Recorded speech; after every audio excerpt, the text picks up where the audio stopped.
Owó ọmọ Yorùbá, a kú oríire. Mẹ́wàá ń ṣẹlẹ̀ ní Junior bẹ́ẹ̀ ni ẹnìkan ló mọ̀. Ká ṣáà máa jó ká máa yọ̀ nítorí pé Elédùmarè ó ti ṣohun ọ̀tun. Ẹ mọ̀ ojoojúmọ́ lèmi máa ń pariwo who Jah bless no man curse. Elédùmarè ti gbé olóyè Sunday Igboho dé orí ipò náà.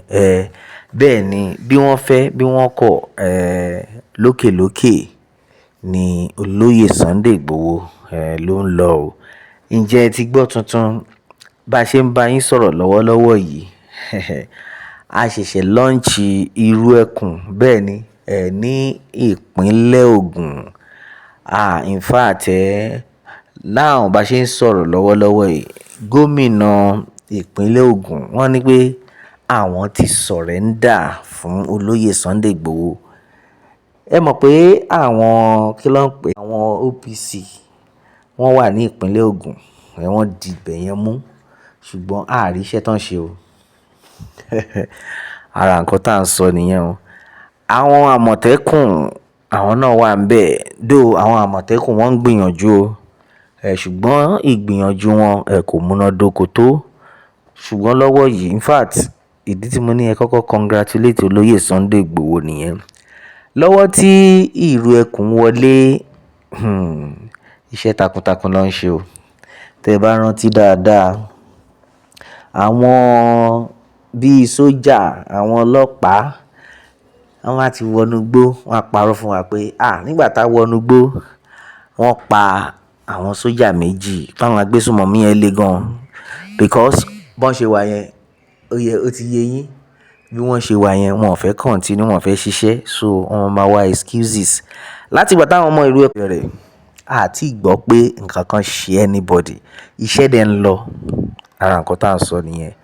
Nígbà tí mo gbọ́ pé olóyè Sunday Igboho wípé wọ́n ti ṣe covenant àbí wọ́n ní káwọn olúkálùkù kan swear oath kó tó lè join ní ìrù ẹkùn wàá búra pé ò ní dalẹ̀.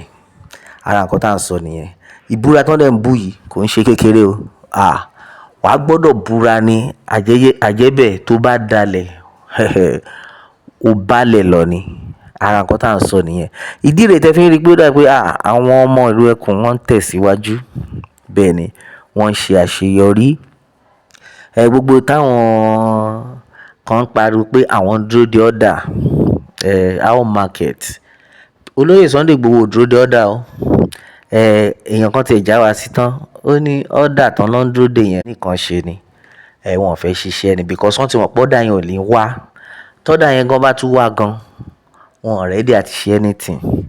Bá ṣe ń bá yín sọ̀rọ̀ yìí gómìnà ìpínlẹ̀ Ogun wọ́n ti ní pé àwọn ti surrender fún ìrù ẹkùn. Anything tẹ́ ẹ bá fẹ́ ẹ̀yin ọmọ gbé ìrù ẹkùn pé gómìnà náà wọ́n ti ṣetán àti dá sí.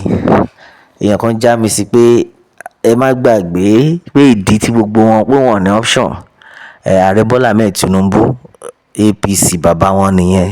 Since tó pé bàbá wọn ti gbà fún Ọlọ́run táwa ni àwọn yòókù. Ara nǹkan tá à ń sọ nìyẹn. Gbogbo ẹ̀yin tẹ́ ń bínú olóyè Sunday Igboho ẹ má bínú ẹni tí Elédùmarè gbéga o. Nǹkan tí máa ń sọ lójoojúmọ́ nìyẹn. Elédùmarè ti gbé olóyè Sunday Igboho síbi ipò tán wà yẹn.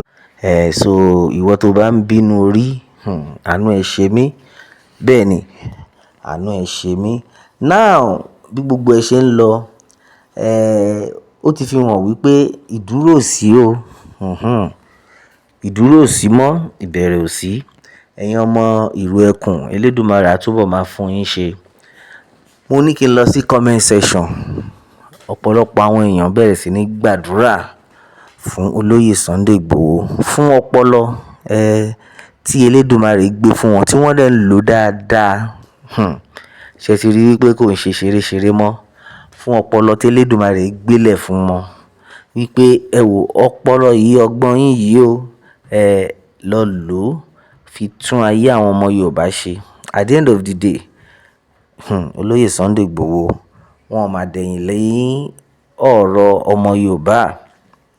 ara nǹkan tá à ń sọ nìyẹn. So ìwọ tó bá wà lójú kan tó yìí ń wá pé okay à ń dúró de order, ẹ máa dúró de order o.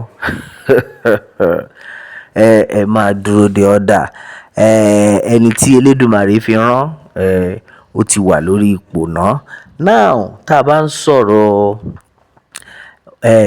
ẹni tó máa jẹ ológun orílẹ̀-èdè Yorùbá, ìyẹn olórí ológun ilẹ̀ Yorùbá, ọ̀pọ̀lọpọ̀ àwọn èèyàn ti pariwo síta pé olóyè Sunday Igboho ni Elédùmarè ni a máa gbé fún ìyẹn oyè Ọ̀ṣọ́ọ̀sìn. Now àwọn kan yìí ń bè mo tẹ̀ ń rí àwọn kọ́mẹ́ǹtì kan táwọn kan sọ pé kí ni ìyàtọ̀ nínú Ọ̀ṣọ́ọ̀sìn àti Ààrẹ Ọ̀nà Kakanfò ilẹ̀ Yorùbá? Ìyàtọ̀ tó pọ̀ ni. Fún àǹfààní àwọn tó jẹ́ pé mo ti ṣàlàyé yẹn sẹ́yìn. Fún àǹfààní àwọn tó jẹ́ pé wọn ò tí ì rí gbọ́, Ọ̀ṣọ́ọ̀sìn òun ni olórí ológun ilẹ̀ Yorùbá. Gbogbo ilẹ̀ Yorùbá ni o. Títí kan ṣé bá ka bẹ̀rẹ̀ láti máa kà láti orí ìpínlẹ̀ Ọ̀yọ́ ni o, Oǹdó ni o, Ọ̀ṣun ni o, Èkìtì ni o, Kogi ni o.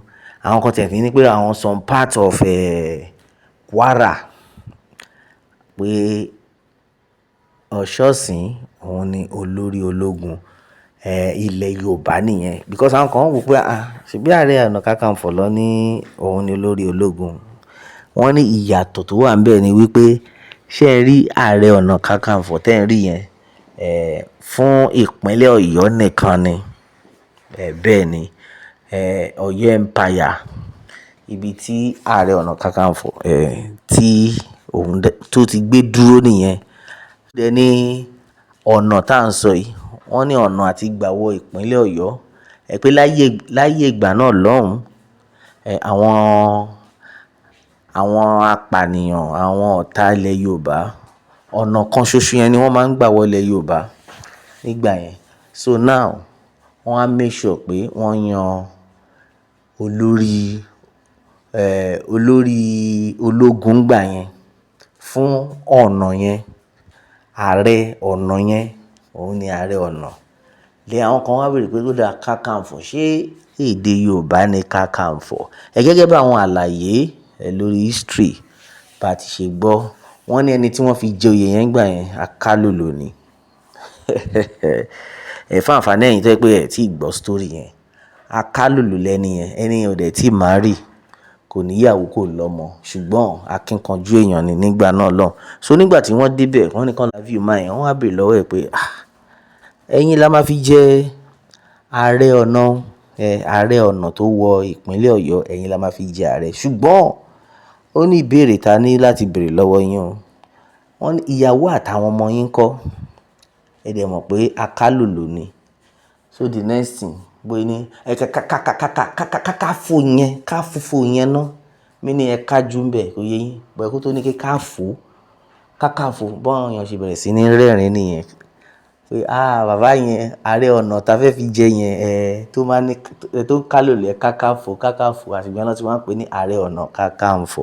Fún àǹfààní ẹ̀yin ọmọ Yorùbá tẹ́ ẹ ti gbọ́ àṣírí nìyẹn. Lọ́wọ́ yìí lórí ibi tá a wà, Gómìnà ìpínlẹ̀ Ogun wọ́n ti fi gbogbo ara wọ́n ti fi sọ́pọ́ọ̀tì olóyè Sunday Igboho àtàwọn ọmọ ìlú Ekun. Kí la wá ń dúró dè? Ká máa jó ká máa yọ̀. Fáwọn ọ̀tá tí wọ́n lè gbé olóyè Sunday Igboho wálẹ̀, bàbá oníbàbá, iwájú ni ọ̀pá ibi tí wọ́n tún ń ré sí o. Ẹ̀yin ọmọ Yorùbá ọ̀rọ̀ rẹ o. Ká máa jó ká máa yọ̀. Orílẹ̀-èdè Yorùbá ó ti di orílẹ̀-èdè ọ̀tún. Àní ká ṣáà máa dúpẹ́. Ẹ̀yin èèyàn wa ọ̀rọ̀ rẹ o. Ẹ jẹ́ n gbọ́ kọ́mẹ́ǹtì yín, ìròyìn lórí comment section. Ẹ má dẹ̀ gbàgbé láti tẹ̀lé Píládò World fáwọn ìtúpalẹ̀ mi. Ó tún dọjọ́ mi o. Ọjọ́ rẹ ó dàbọ̀.